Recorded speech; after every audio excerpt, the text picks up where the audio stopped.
Dzisiaj chcę opowiedzieć o polskich zwyczajach i zachowaniach, które mnie zaskoczyły po przeprowadzce do Polski.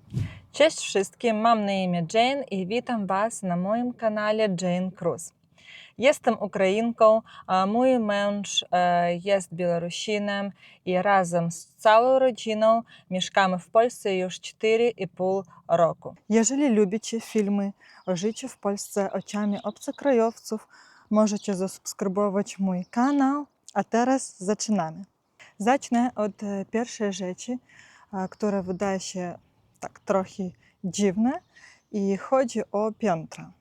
Kiedy przyjechałam do Polski, to szczerze mówiąc, to mnie zaskoczyło, bo w naszych krajach, na przykład na Białorusi, na Ukrainie, pierwszy poziom budynku to jest pierwsze piętro. A w Polsce jest słowo parter. I tutaj zaczyna się małe zamieszanie, bo parter to coś, co my nazywamy pierwsze piętro. A pierwsze piętro w Polsce jest już wyżej. To po naszemu będzie drugie piętro.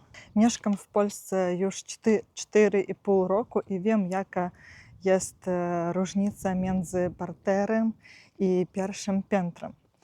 Ale mój mózg czasami myśli po starym systemie, jak to jest u nas.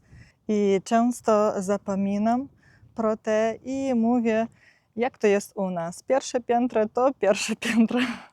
Dla mnie to trochę tak dziwne. Nie rozumiem, dlaczego nie mówić, jak to jest może nie wszystkich, ale w większości krajów.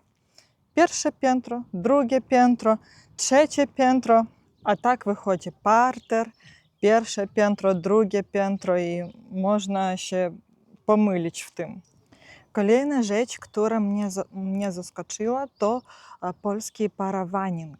Przez ponad 6 lat mieszkałam nad morzem w Odesie i temat plaży dla mnie jest bardzo bliski. Ale takiego zwyczaju wcześniej nie znałam. Oczywiście słyszałam i widziałam zdjęcia oraz filmy z polskich plaż, gdzie ludzie używają specjalnych parawanów. Na początku było to dla mnie bardzo ciekawe, bo w Odesie było inaczej, wszystko inaczej. Ludzie mieli ręczniki, parasoli i chcieli chronić się przed słońcem. Ale tworzenie właśnie przestrzeni za pomocą parawanu było dla mnie czymś nowym.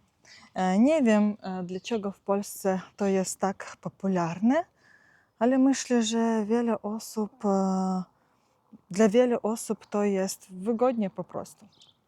Może chodzi o ochronę przed wiatrem, szczególnie nad morzem, może dlatego, że ktoś odpoczywa z dziećmi i chce mieć swoją małą przestrzeń, a może po prostu tak jest wygodniej. Ale naprawdę jestem ciekawa Waszej opinii. Dlaczego używacie parawanów na plaży? Napiszcie w komentarzach, bo jestem ciekawa, jak Polacy to widzą. Kolejna rzecz jest związana ze świętami Bożego Narodzenia. I chodzi oczywiście o film Kevin sam w domu. Oczywiście znałam ten film jeszcze przed przeprowadzką do Polski. Zawsze go lubiłam, ale zaskoczyło mnie to, jak bardzo ten film związany z polskimi świętami. Zauważyłam, że dla wielu Polaków oglądanie Kevina jest częścią świątecznej tradycji. U nas też były takie filmy, które wiele osób oglądało przed świętami albo przed Nowym Rokiem, ale tutaj bardzo zauważyłam tę wyjątkową popularność Kevina. Czasami sama proponuję dzieciom, żebyśmy obejrzeli go w święta, a oni mówią: mamo, po co znowu? Obejrzeliśmy jego w zeszłym roku, w tamtym roku. Dlatego oczywiście możemy go obejrzeć, ale niekoniecznie każdego roku, a raczej raz na kilka lat. A teraz jestem ciekawa, czy naprawdę co roku oglądacie Kevina w święta. Napiszcie w komentarzach. Kolejna tradycja, która mnie zaskoczyła, to piosenka 100 lat. 100 lat, 100 lat, niech żyje, żyje nam. Oczywiście, kiedy pierwszy raz ją usłyszałam, od razu zrozumiałam, że jest to coś w rodzaju życzeń urodzinowych. W każdym kraju są jakieś piosenki albo słowa, które ludzie mówią podczas ważnych chwil. Ale zaskoczyło mnie to, że w Polsce 100 lat można usłyszeć nie tylko na urodzinach. Słyszałam na przykład, że w Polsce śpiewa się ją również na weseliach. Czy to prawda? Napiszcie w komentarzach, bo jestem ciekawa. Podoba mi się ta tradycja, bo to nie są tylko słowa. To jest taki moment, kiedy ludzie razem życzą komuś zdrowia, szczęścia i długiego życia. Kolejna rzecz to imieniny. Dla mnie to też było bardzo ciekawe, bo na przykład na Białorusi i Ukrainie urodziny są bardzo ważne, ale imieniny nie są tak popularne. Kiedy przyjechałam do Polski, nie od razu zrozumiałam, dlaczego można komuś złożyć życzenie nie tylko z okazji urodzin, ale też z okazji imienin.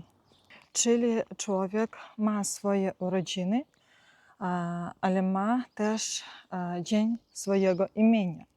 Wiem, że teraz ta tradycja nie jest już tak silna jak kiedyś, szczególnie wśród młodych osób, ale nadal wiele osób pamięta o imieninach. Czasami można zobaczyć na przykład w internecie, w kalendarzu albo w różnych innych miejscach, kto ma dzisiaj imieniny. Słyszałam, że kiedyś w Polsce imieniny były bardzo ważne i czasami świętowano je nawet bardziej niż urodziny. Dla mnie jest to całkiem miłe, bo chyba im więcej mamy powodów do świętowania, tym lepiej. Kolejna rzecz to coś, o czym słyszałam, ale sama osobiście tego nie doświadczyłam. Chodzi o zwracanie się do osób jako ciocia i wujek. Wiem, że w Polsce czasami dzieci mówią tak nie tylko do prawdziwych krewnych, ale też do bliskich znajomych rodziny, na przykład do przyjaciół rodziców. Dla obcokrajowca może być to trochę dziwne, bo można pomyśleć, dlaczego ta osoba jest ciocią albo wujkiem, jeżeli nie jest rodziną.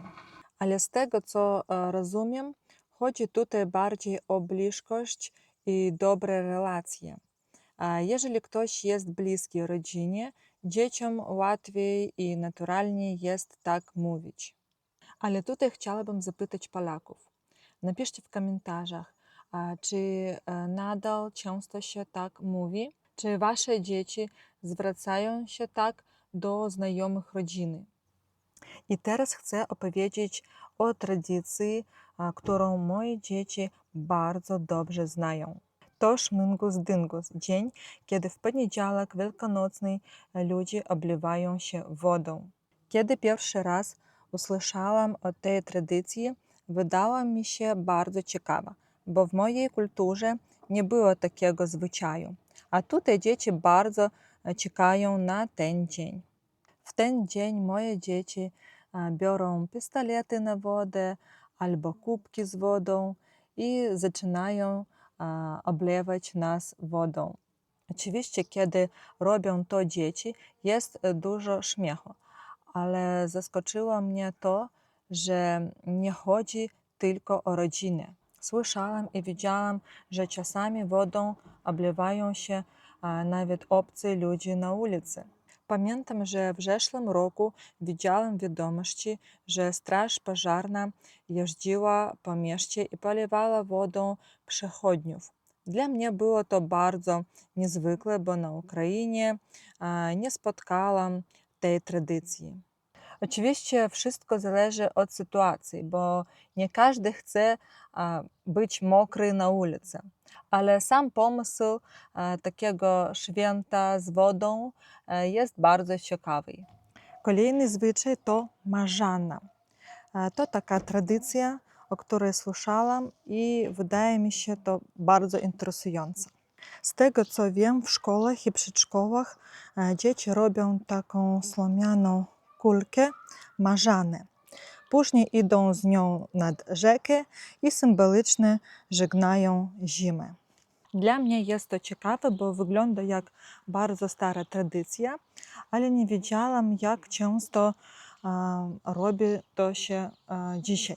Moje dzieci chodzą do polskiej szkoły i zapytałam je, czy robiliście kiedyś marzanę.